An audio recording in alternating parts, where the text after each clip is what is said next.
ओम श्री गणेशाय नमः। सरस्वती माता की जय। भवं भवानी सहितं नमामि।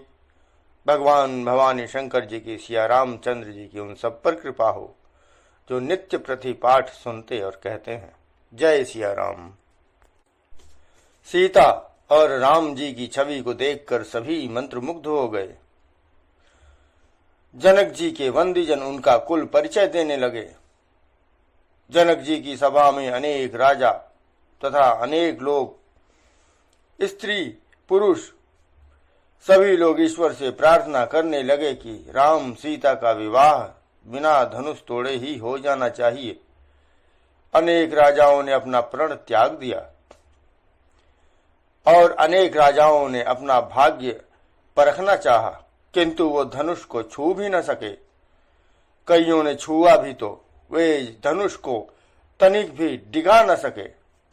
रावण तथा बाणासुर जैसे योद्धा बिना धनुष छुए ही सभा से चले गए।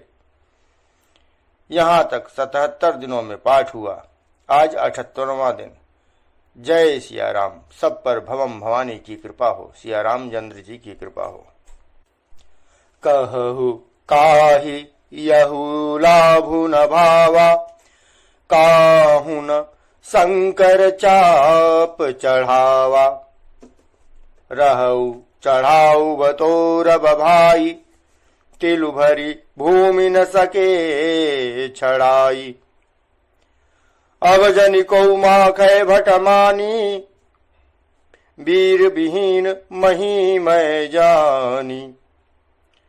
तजहु आस निज निज ग्रह जाहू, लिखा न विधि वैदेही विबाहु। सुकृत जाई जाओ पनु परिहरऊं, कुंवरी कुंवारी रहऊ का करऊ। जो जन त्यों बिनु भट भुवि भाई, तौ पनु करी हो त्यों न हसाई। जनक वचन सुनि सब नर नारी, देख जान की भये दुखारी। माँ के लखनु कुटिल भई भौहे, रदपट फरकत नयन रिसोहे। कहि न सकत रघुवीर डर, लगे बचन जनुबान। नाई राम पद कमल सिरु, बोले गिरा प्रमाण। कहिए यह लाभ किसको अच्छा नहीं लगता, परंतु किसी ने भी शंकर जी का धनुष नहीं चढ़ाया। अरे भाई, चढ़ाना और तोड़ना तो दूर, कोई तिल भर भूमि से छुड़ा भी न सका। अब कोई वीरता का अभिमानी नाराज न हो। मैंने जान लिया पृथ्वी वीरों से खाली हो गई है। अब आशा छोड़कर अपने अपने घर जाओ। ब्रह्मा ने सीता जी का विवाह लिखा ही नहीं। यदि प्रण छोड़ता हूं तो पुण्य जाता है, इसलिए क्या करूं, क्या कन्या कुंवारी ही रहे। यदि मैं जानता कि पृथ्वी वीरों से शून्य है तो प्रण करके उपहास का पात्र नहीं बनता। सुकृति जाई जाऊं पनु परिहरऊं, कुंवरी कुंवारी रहूं का करऊं। जनक जी के वचन सुनकर सभी स्त्री पुरुष जानकी जी की ओर देखकर दुखी हुए, परंतु लक्ष्मण जी तमतमा उठे। उनकी भौहें टेढ़ी हो गई, ओठ फड़फड़ाने लगे और नेत्र क्रोध से लाल हो गए। श्री रघुवीर जी के डर से कुछ कह तो सकते नहीं, पर जनक जी के वचन उन्हें बाण समान लगे। अब न रह सके तब श्री रामचंद्र जी के चरण कमलों में सिर नवाकर वे यथार्थ वचन बोले। रघुवंशिन महु जह को होई, तेहि समाज यस कहई न कोई। कही जनक जसि अनुचित बानी, विद्यमान रघुकुल मनि जानी। सुनहु भानुकुल पंकज भानु, कहूँ सुभाव न कछु अभिमानु। जो तुम्हारी अनुशासन पावो, कंदुक इव ब्रह्मांड उठावो। काचे घट जिमि डारव फोरी, सकऊं मेरु मूलक जिमि तोरी। तव प्रताप महिमा भगवाना, को बापुरो पिनाक पुराना। नाथ जानियस आयुष होऊ, कौतुक करो बिलोकिय सोऊ। कमल नाल जिमि चाप चढ़ावो, जो जन सत प्रमाण लय धावो। तोरौ छत्रक दंड जिमि, तव प्रताप बलनाथ। जौन कराओ प्रभु पद शपथ, कर्ण धराओ धनु भाथ। रघुवंशियों में कोई जहां होता है उस समाज में ऐसे वचन कोई नहीं कहता, जैसे अनुचित वचन रघुकुल शिरोमणि श्री राम जी को उपस्थित जानते हुए भी जनक जी ने कहे।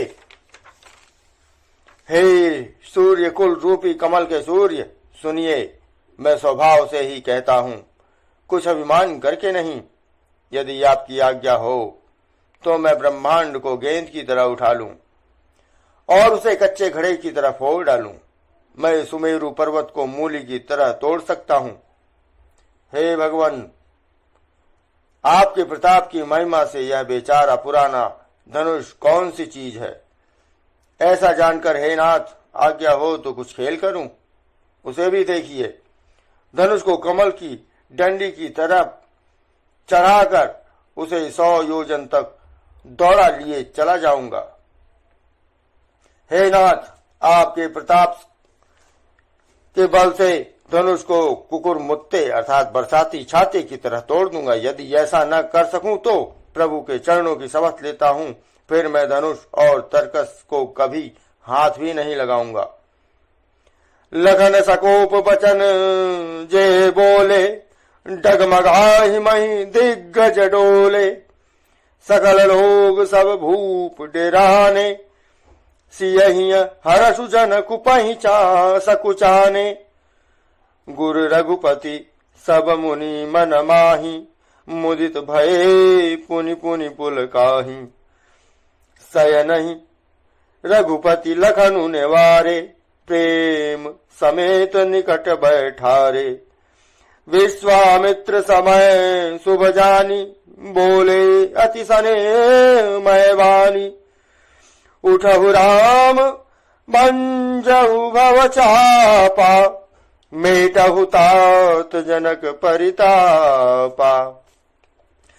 सुनी गुरु बचन चरण सिरुनावा, हर्षु विषादुन कछुर आवा। ठाढ़े भय उठि सहज सुभाए, ठवनि जुबा मृगराजु लजाए। उदित उदय गिरि मंच पर, रघुबर बाल पतंग। विकसे संत सरोज सब, हर्षे लोचन भृंग।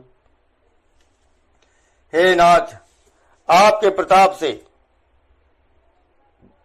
धनुष को मैं कुकुर मुत्ते की भांति इस तरह तोड़ दूंगा कि कभी उगा ही ना हो।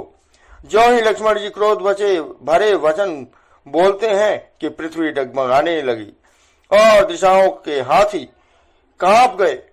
सभी लोग और सब राजा डर गए।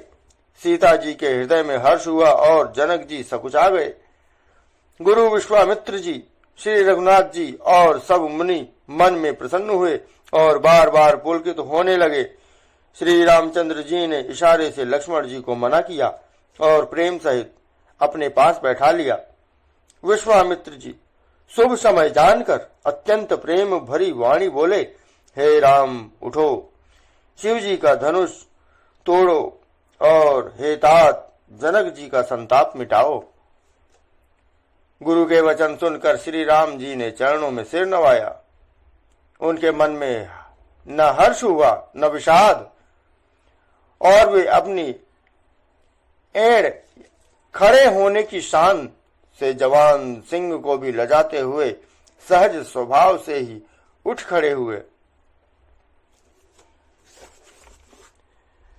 मंच रूपी उदयाचल पर, अर्थात मंच इतना ऊंचा बना था कि उसे उदयाचल की तुलना दी गई। मंच रूपी उदयाचल पर रघुनाथ जी रूपी बाल सूर्य के उदय होते ही सब संत रूपी कमल खिल उठे और नेत्र रूपी भौरे हर्षित हो गए। जय सिया राम। आज की पंक्तियों को मैं यहीं रोकते हुए अपनी वाणी को विराम देता हूं, कथा को रोकता हूं। संपूर्ण पंक्तियों में हुई किसी भी प्रकार की त्रुटि, भूल चूक, अपराधों के लिए मैं सिया रामचंद्र जी से, भगवान भवानी शंकर जी से क्षमा प्रार्थना करता हूं, वो मुझे क्षमा करें। प्रतिदिन पाठ को सुनने कहने वालों पर दया करें, कृपा करें और अपनी अनुकंपा बरसाएं। जय सिया राम।